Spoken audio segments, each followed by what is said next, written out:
자, 빈출 지문 이제 마지막 시간이에요.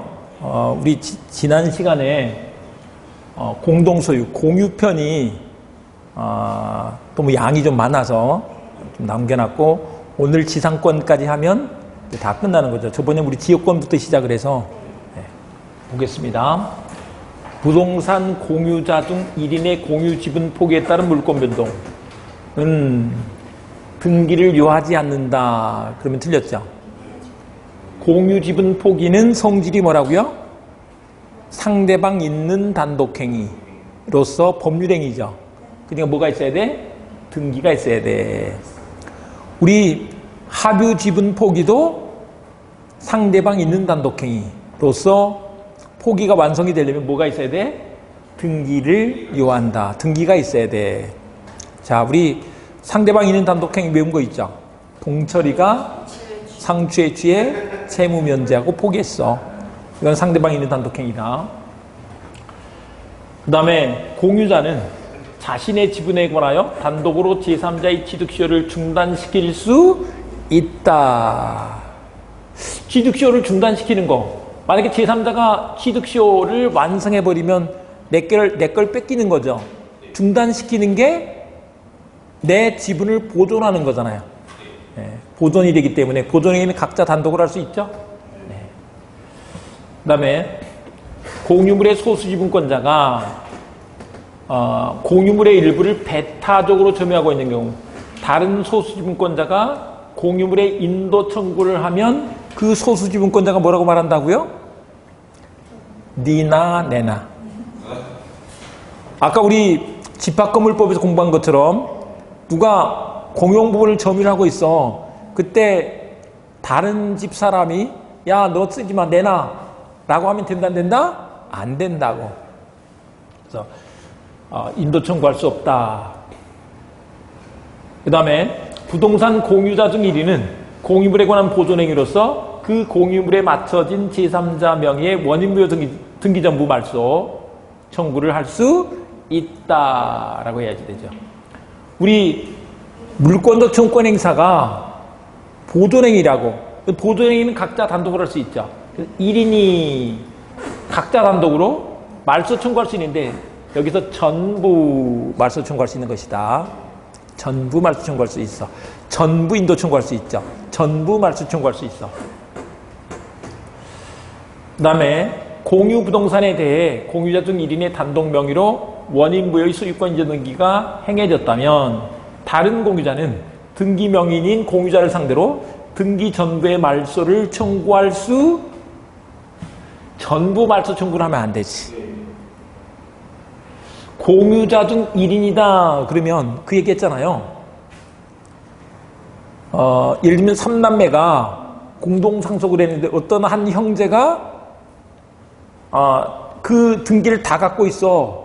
그랬을 때 다른 형제들은 그 형제도 3분의 1 지분을 갖고 있는 거니까 전부 말소 청구하지 말고 그때 3분의 1을 제외한 나머지 3분의 2 전부를 말소 청구할 수 있다. 이렇게 하는 거죠. 그 다음에 공유물의 관리행위는 과반수인데 공유자의 과반수가 아니고 지분의 과반수 이렇게 된다는 거죠. 지분의 과반수. 사람 머릿수가 아니고 지분의 과반수다.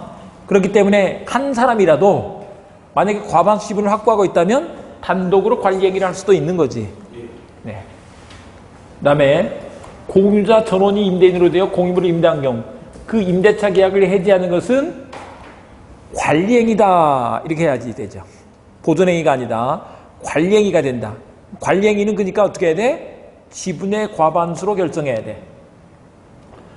8번 과반수 지분권자가 단독으로 공유 토지를 임대한 경우 임대할 수 있죠. 소수 지분권자는 과반수 지분권자한테 부당이득 반환 청구를 할 수 있는 거죠. 세를 혼자 다 받으면 다 먹으면 안 되지. 부당이득 반환 청구할 수 있다.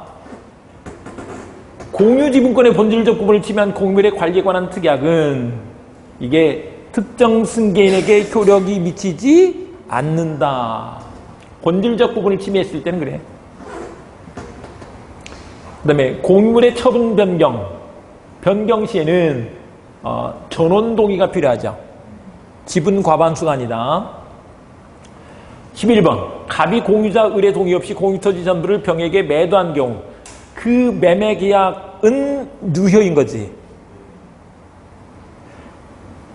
의뢰 동의 없이 처분을 했을 때, 매도했을 때 의뢰 지분에 대한 관계에서도 유효다. 그건 타인 권리 매매가 되기 때문에 타인 권리 매매 유효죠. 다만 이제 등기까지 넘겨줬어. 그 부분은 무효다. 이렇게 되는 거죠. 분할 금지 특약할 수 있죠. 근데 그건 갱신할 수 있어. 갱신하면 또 5년 넘기지 못한다. 5년을 넘지 못한다. 13번 공유자 사이에 이미 분할 협의가 성립하였는데 일부 공유자가 분할에 따른 이전 등기에 협조하지 않은 경우 이때는 공유를 분할 소송으로 가는 게 아니고 법원에 가긴 간다. 이행 판결을 하는 거야. 이행 판결로 간다. 공유물 분할 소송은 형성 판결이에요. 형성 판결이 아니고 이행 판결로 간다고. 그래서 13번 X다. 14번 공유자 사이에 분할 협의가 성립하였어도 그 협의가 이행되지 않으면 공유물 분할의 소를 지게 할 수 있다. 똑같은 건데 틀렸다. 그리고 공유자 등 1인의 지분 위에 설정된 담보물권은 공유물 분할로 인해서 설정자 앞으로 분할된 부분에 집중되는 게 아니고 그대로 존속한다고. 분할이 되면 분할된 대로 그대로 존속한다. 그 다음에 16번 합유 재산에 관하여 합유자 등 1인이 임의로 자기 단독명의 소유권 보존 등기라는 경우 그러면 자신의 지분 범위 내에서도 무효인 등기다. 무효가 돼버린다. 이게 공유와 다르다. 공유는 자기 지분 범위 내에서는 유효죠. 근데 이거는 전부 무효가 돼버린다. 그 다음에 합유물에 관하여 격려된 원인무효의 등기 말소를 구하는 소는 이게 무효등기 말소 청구라는 것인데 무효등기 말소 청구가 보존행위죠. 근데 합의에서 보존행위는 각자 단독으로 할 수 있어. 그래서 각자가 제기할 수 있다는 거죠. 공유 합의에서는 각자 단독으로 할 수 있다. 총회에서는 그렇지 않아. 그 다음에 합의자 중 1인은 다른 합의자의 동의 없이 자신의 지분을 단독으로 제3자에게 유약에 매도할 수 있다. 이 처분은 전원 동의가 필요한 거죠. 그래서 매도할 수 있다. 틀렸고. 그 다음에 합의자 중 일부가 사망한 경우 합유 지분은 상속된다. 공유 지분은 상속되지만 합유 지분은 상속되는 게 아니죠. 합유가 되는 것은 이게 그들이 뭘 하고 있다고요? 동업하고 있다고. 근데 아빠랑 동업했는데 아빠가 돌아가셨어. 그 자식이랑 같이 동업할 수는 없잖아요. 상속되는 게 아니다. 총유물의 보존행위는 각자 단독으로 할 수 있다. 그러면 틀렸다고. 우리 총회에서 관리처분은 사원총회 결의를 거쳐서 해야지 되죠. 근데 그때 그 관리행위는 보이계를 다 포함하는 개념이다. 보존행위도 각자 단독으로 할 수 있는 게 아니야. 그래서 틀렸고. 그 다음에 비법인 사단이 타인 간의 금전 채무를 보증하는 행위는 총유물의 관리처분 행위가 아니야. 근데 봐보세요. 금전 채무를 보증했지 총유물을 관리처분한 건 아니잖아요. 이렇게 기억을 해두시죠. 그 다음에 중개수수료 지급하기로 하는 약정도 관리처분 행위가 아니야. 관리처분 행위가 아니야. 네. 그 다음에 이제 용익물권 가겠습니다. 용익물권은 지상권, 지역권, 전세권에서 각 한 문제씩 출제된다라고 했습니다. 근데 사실 지상권이 양이 너무 많아. 근데 한 문제야. 근데 지역권, 전세권은 양이 적어. 그래서 한 문제야. 그러니까 그냥 지상권은 그런 줄 알고 한번 해보자고요. 자, 지상권. 치료 지급이 요소는 아니죠. 요소인 것은 전세권에서 전세금, 임대차에서 차임이 요소고 지상권이나 지역권의 지료는 요소가 아니야. 지상물이 멸실됐다고 지상권이 소멸하면 안 되지. 없더라도 성립하고 멸실하더라도 존속한다라고 했습니다. 그 다음에 담보지상권을 취득한 채권자는 제3자가 토지를 불법 점유하면 물권자 투용권 행사할 수 있어. 하지만 손해배상 청구를 할 수 있는 건 아니야. 손해배상 청구는 자기한테 손해가 생겨야 되는데 담보지상권을 갖고 있는 사람이 못 썼다고 무슨 손해가 있는 건 아니죠. 네. 그래서 손해배상 청구할 수 있는 것은 아니다. 그 다음에 종류를 정하지 않은 수목의 소유를 목적한 지상권의 존속기간은 수목은 30년밖에 없다고. 종류를 정하지 않은 공작물 소유를 목적으로 했을 때 15년인 거지. 수목은 30년밖에 없다. 그 다음에 지상권, 전세권은 처분의 자유가 있죠. 그래서 양도 할 수 있으나 설정행위로 금지할 수 있는 것은 전세권에서, 지상권은 금지 특약을 하면 무효죠. 그 다음에 기로 체납 중 토지 소유권이 양도된 경우, 양도 전후를 통산하여 2년에 이르면 지상권이 소멸 청구할 수 있다. 2년 연체가 있으면 소멸 청구할 수 있는데 주인이 바뀌었을 때는 양수인한테 2년이 돼야지 되죠. 전후 틀렸다. 전후 통산 틀렸다.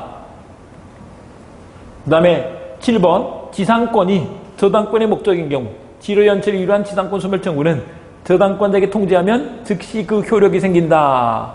근데 저당권자한테 통지를 해줘야 되는데 즉시 효력이 생기는 게 아니고 상당한 기간이 경과해야 효력이 생기는 거죠.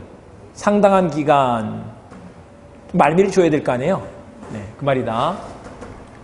그 다음에 분묘기지권은 봉분 등 외부에서 분명히 존재를 인식할 수 있는 형태를 갖추고 있어야지 되죠. 그런데 얘는 등기할 게 아니지. 등기하여야 성립한다. 틀렸다. 그 다음에 승낙형 분묘기지권인데 토지 소유자의 승낙을 얻어 분묘를 설치함으로써 분묘기지권을 취득한 경우 설치할 당시 토지 소유자와의 합의에 의하여 정한 지료 지급 의무의 존부나 범위의 효력은 토지의 승계인에게도 미치는 거지. 분묘기지권은 물권이야, 물권. 그러니까 바뀐 주인한테도 분묘기지권을 주장할 수 있어야지. 존속기간에 관한 약정이 없는 분묘기지권의 존속기간은 옛날에 이런 판례가 하나 있었어. 5년이 아니다 하는 판례가 있었다. 5년이 아니다. 우리 판례에서는 이렇게 쓰고 있죠. 분묘의 수호와 봉사를 계속하고 있는 한.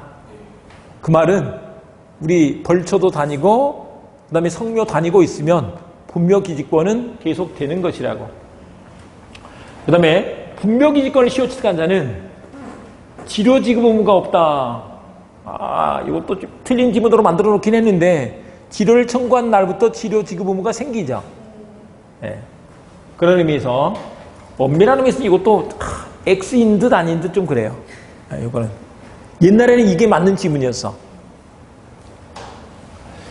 12번 건축 개시 전에 나대지의 저당권이 설정될 당시 저당권자가 그 토지 소유자의 건물 건축에 동의했다고 해서 법정지상권이 성립하는 건 아니지. 법정지상권이 성립하려면 저당권 설정 당시에 뭐가 있어야 된다고? 건물이 있었어야 돼. 그러니까 나대지 나오면 아닌 거지. 건물이 없었던 얘기잖아요. 그 다음에 뭐가 미등기 안 따져. 미등기 무엇가 다 법정지상권이 인정될 수 있다. 그 다음에 법정지상권을 취득한 건물 소유자가 건물을 제3자에게 양도하고 제3자는 건물에 대해서만 소유권 인정 등기를 한 경우에 토지 소유자는 건물 양수인 상대로 건물 철거 청구를 하면 안 되지. 자기가 지금 등기해줘야 되잖아요. 건물 철거 청구할 수 없다.